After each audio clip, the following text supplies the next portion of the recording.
Well, today is Saturday, and that means one thing. It is the Wrap-Up Show, coming to you live from the Namibia Network Hub Studios in Windhoek. I'm Jesse Jackson Kauraiva, and we'll be keeping you company and updating you on the latest sports news in and beyond Namibian borders.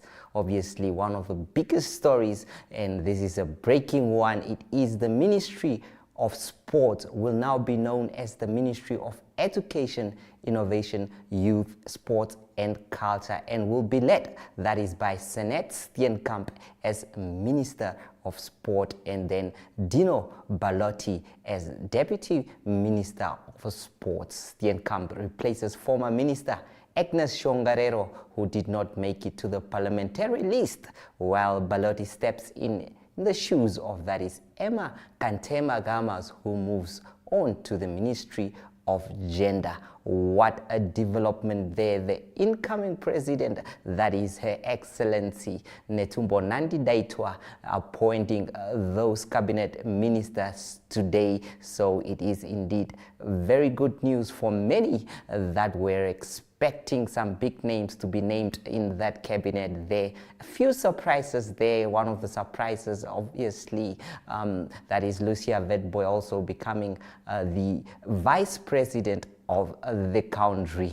We will now talk about the World Cup qualifier results that happened all over the world, including our very own Brave Warriors, who proved victorious against Malawi. Let us now look at some of the results.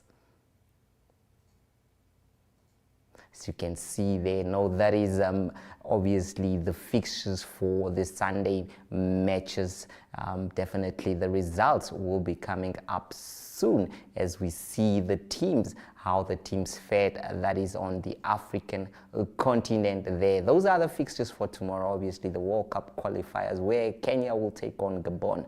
Now those are the results there. It started, that is on Wednesday, where Tunisia beat Liberia, that is 1-0. Eswatini and Cameroon playing to a 0-0 stalemate, while that is Mozambique beat Uganda, that was 3-1. And the important result was Namibia beating Malawi 1-0 in a 2-2 draw there between Benin and Zimbabwe. Let's see some more results from, that is, the African Cup of Nations, World Cup qualifiers actually. Botswana defeat the heavy one to Algeria.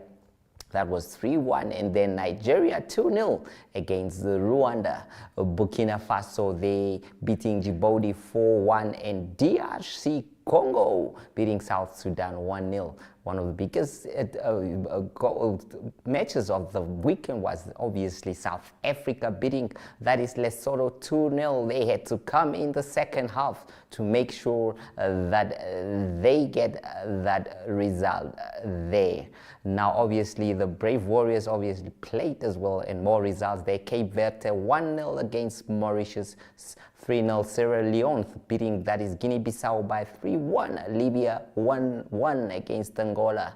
The Gabon 3-0 against the Seychelles there. And Gambia 3-3 against Kenya. Now the highlight of this World Cup qualifiers matches obviously will be the Brave Warriors that played against Malawi in Malawi there. Prince Chiwetha scoring the only goal of the match, and that ensured that Namibia is now 11 points second on that table, just 2 behind log leaders Tunisia, that are having now obviously 13 points. Now let's hear from what coach Colin Benjamin had to say about the victory. Here with me is the Namibia head coach. The game ended 1-0 in favor of Namibia. Maybe coach, briefly, can you analyze for us? Yeah, I think that we actually really started well. We could control matters in the first half, in the first 10 minutes.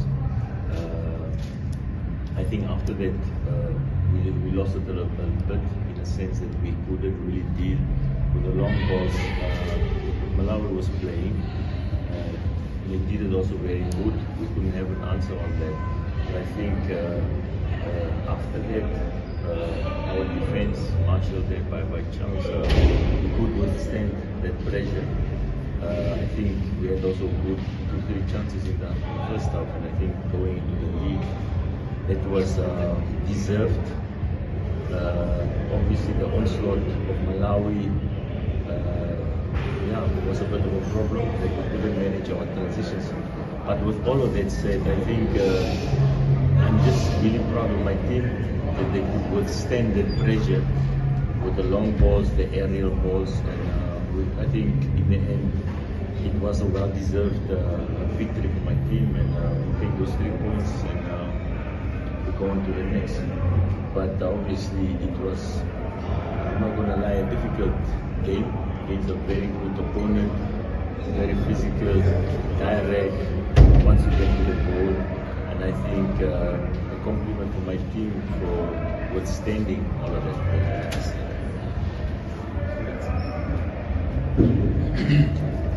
Maybe the qualifications game are still there as Namibia. How do you see your chances of qualifying for the World Cup, knowing that you're just past of Malawi? Dreams, to have dreams is good, gives you a target to keep on working, but we're honestly not looking at any table. I think with the AFCON campaign that we had, it's really good to have these feelings of joy, happiness, of accomplishment for my players, so that we have a good motivation and a good feeling for the next game. So with that said, it's just to say that we're honestly just looking game for game for game. How can the guys grow? We had today 2 guys that started, that is new, Sergio Damasep and Bonifacius Joseph. I think they did good, so we have to try and build, we're going to try and build on those achievements. With this qualification is also transition. We're going to keep on working. For us, we're not looking at the law, it's about Namibia. How can we grow? How can the players grow? And us growing as a nation. Maybe looking at the way that Malawi displayed and the substitutions that Malawi had, probably having some players who started the substitutions, did your game plan had anything to probably not fit in? You know, and I think for you guys, the coach, Callisto doing a good job. The FA, Malawi doing a good job. That in normal circumstances, Gabadinho get off, will struggle. But the next one comes, power, strength, hunger. So with that said, I think it was a good display of team. Moise is not playing, Petro and Chepezi is playing. They do a good job. So with that said, compliments to Malawi, the training, the technical team for doing a marvelous job, and I wish you all the best. Thank you so much, coach.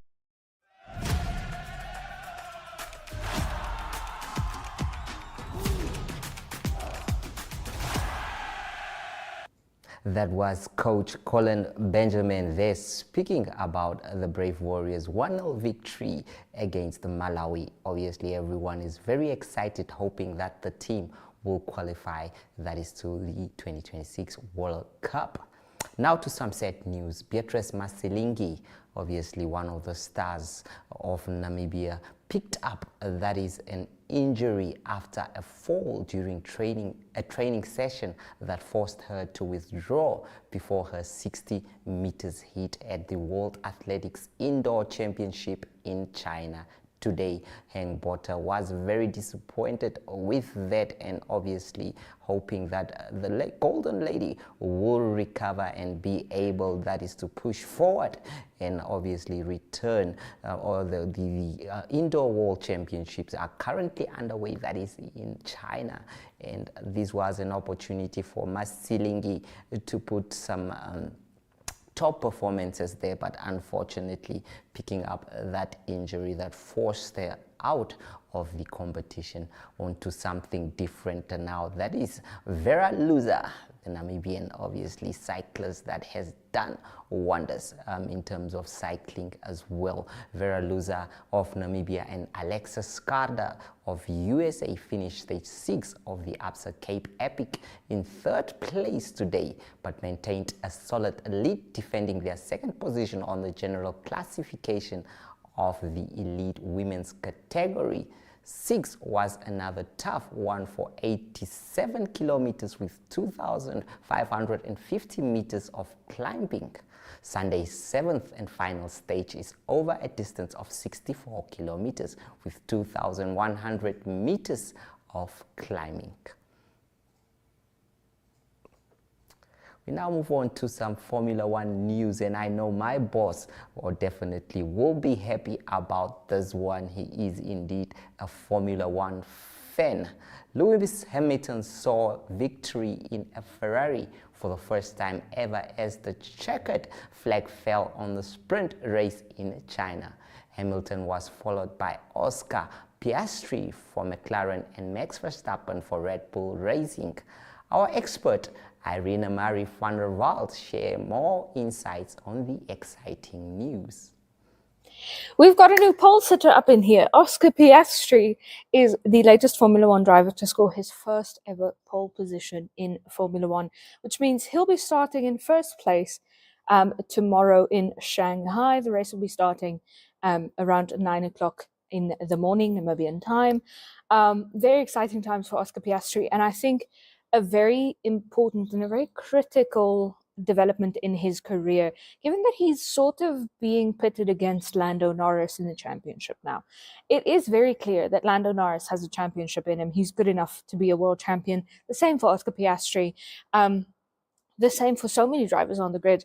And them being pitted up against one another now that the world knows that they have good machinery under them, I think it's important for Oscar Piastri to at least have made that statement. Oscar Piastri obviously has less experience than Lando Norris, which will come to play. And I mean, you don't have to choose one or the other. It doesn't have to be Oscar or Lando.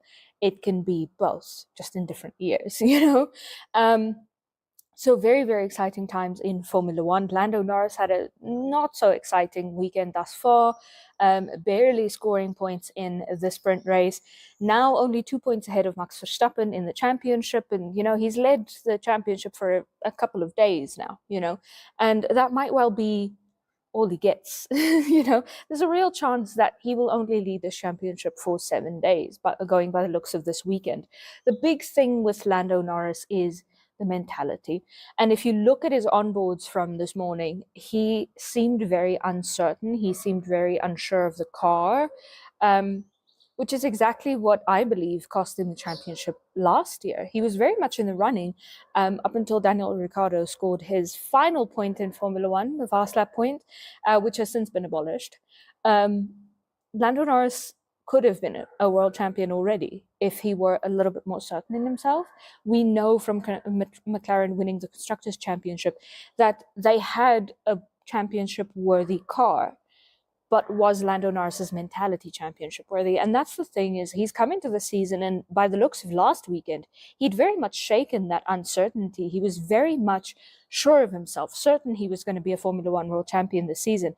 And now he's come into Shanghai, and all of that has disappeared. So a very uncertain time for Lando Norris. And until that uncertainty in his car and his ability disappears, Lando Norris is not going to give any certainty to the rest of the world and to me that he can be a Formula One world champion this season. He's definitely got it in him. He's talented enough. He's quick enough. He's got a good head on his shoulders. If you could only shake that uncertainty and that kind of weariness of attacking a corner properly. But in other news, somebody else who seemed a little bit weary in their car this morning was Liam Lawson. Now, Liam Lawson came to Australia, didn't have the best weekend. We said he'd get used to it. Now we're in Shanghai. It seems he still hasn't gotten used to it. And we all know that things turn around very, very rapidly at Red Bull. And Liam Lawson isn't the first one. You know, if Red Bull were to kick Liam Lawson now, he's not the first one. You've had You know, Alex Albon, Pierre Gasly, Daniel Ricciardo, Sergio Perez, they've all underperformed in comparison to Max Verstappen. And Alex Albon has publicly, on the record in an interview, said of being Max's teammate that he believes that the difference comes in with the car being developed around Max. Now, there's no question as to whether Max is a talented driver. He absolutely is one of the most talented drivers, certainly the most talented driver of this generation. He definitely deserves his roses, and he definitely deserves a car to be built around him. But Red Bull know from last season that they will not win the Constructors with Max alone. 2023 was an outlier. 2023 was spectacular in hindsight. It wasn't great to watch it in real time. But in hindsight, the 2023 season was absolutely something spectacular. But the point of that's what made it spectacular is that it was a one-off thing. They're not going to keep winning the Constructors with Max alone, especially not with the direction that their Red Bull is currently taking. They're going to need a second driver to perform. And now the question, when you look at that litany of drivers, second drivers that has come and gone at Red Bull, you wonder, is the Red Bull dilemma a monster of the team's own making? Are they doing it themselves? Because Liam Lawson is not a bad driver. And this is truly the point where Red Bull put their money where their mouth is. Because in signing Liam Lawson over Yuki Tsunoda, they've been on record saying that they signed Liam Lawson because Liam Lawson's ceiling was a little bit higher. The potential for growth for Liam Lawson was still higher than Yuki Tsunoda, and they believe in that potential. And potential comes over time. Growth comes over time. You don't sign a contract and suddenly, oh, this guy's magically grown into one of the best racing drivers that we could have. You know, you need to give it time. But Red Bull's not known for giving drivers time, and that's the problem. Is are they going to put their money where their mouth is and stick to their statements about believing in the potential for growth in Liam Lawson and thus give Liam Lawson the time to grow?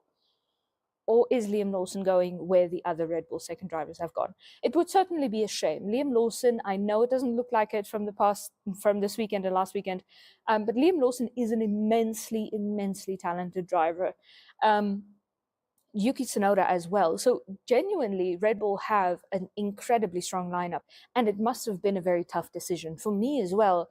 If I were the person making that decision, I wouldn't have made it. I would have handed it off to someone else. I'm very glad I didn't have to choose between Yuki Tsunoda and Liam Lawson.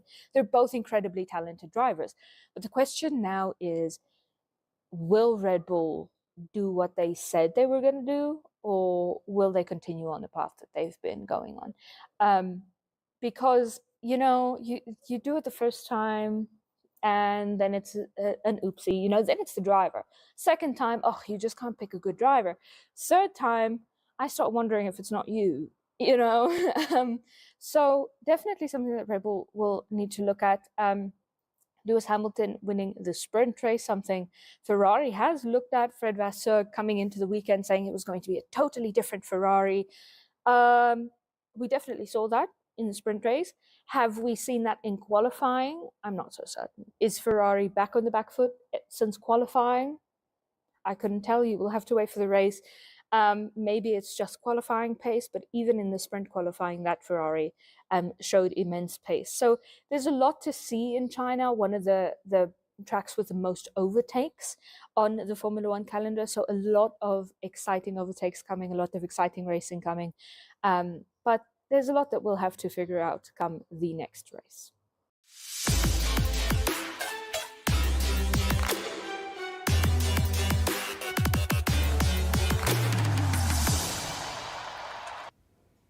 You know what, Irene, I'm always a fan of your analysis.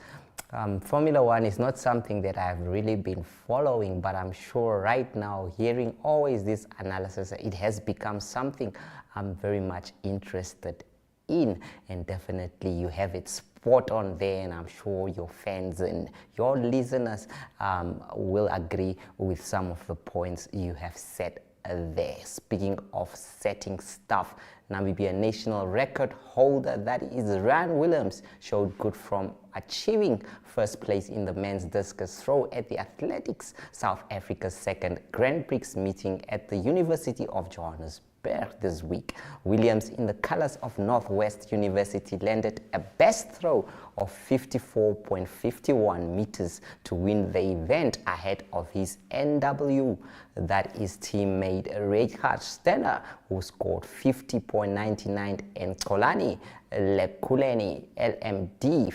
50.31. And now we move on to some news also that happened throughout the week. Definitely, this is the Arrows Ladies book documentary that was launched in Windhoek. We have now to hear that is from Isaac Hamata in terms of what it was about. His full name is Sylvester Stallone, is his real name. Back then we said Stallone, but he happened to be Stallone. That was the first one. In 2002, I watched Bend It Like Beckham, and there are probably others. But the context I want to provide is, those two movies elevated the cultural aspects of football and football personalities. Why am I saying this? Through Beyond the Goalpost, many more people will learn about and appreciate Namibian football, particularly women's football, the strides we have made in terms of bringing women's football where it is today. I'm proud to be part of that journey as an individual Namibian, and I look at the legend, Julie Karises, with whom I traveled for the first time, that the Namibian women's team traveled out of this country, 94, 95. Don't ask me what I was looking for. But the first time that a women's team traveled, and we have come to this point where not even men are premiering in a football movie. It's women.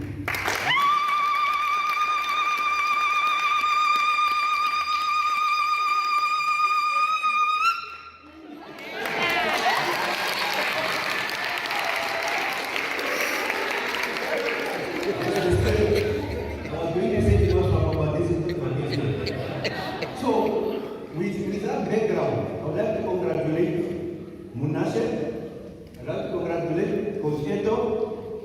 Where's my little sister? She's running around here, Tutu. I know many other people were involved, but I know those three personally. That's why I'm singing them out on behalf of the others. Well done for a job well done. You have set yourselves as history makers in this country. Even if nobody else says to you, thank you or gives you something, when you die, you will die with an accolade that nobody can take away from you. But we should not celebrate you when you are dead. We are celebrating you when you are alive. We need to respect people that go the extra mile to elevate and to bring to light the plight of others. What this means is we are bringing the plight of women's football.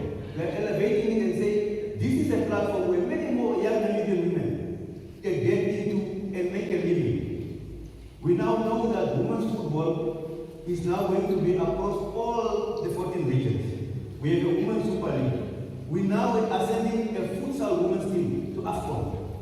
It would not be possible if people like Munashe them, people like Eto them and others, but because it's their day, I'll mention them.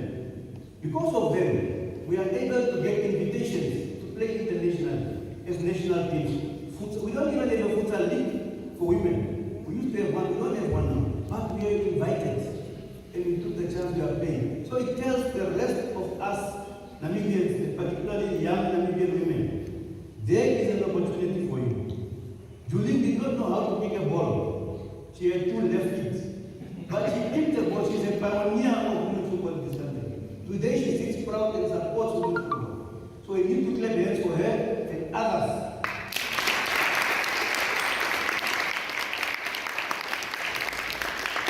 So our families are supposed to say welcome.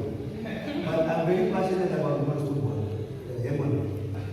As the father of the house, I'm representing the president, the acting general secretary, and everybody else who are not able to be here today to say to you, welcome to Soccer House. We are proud and privileged that we have chosen this venue. I know it was set for the 5th.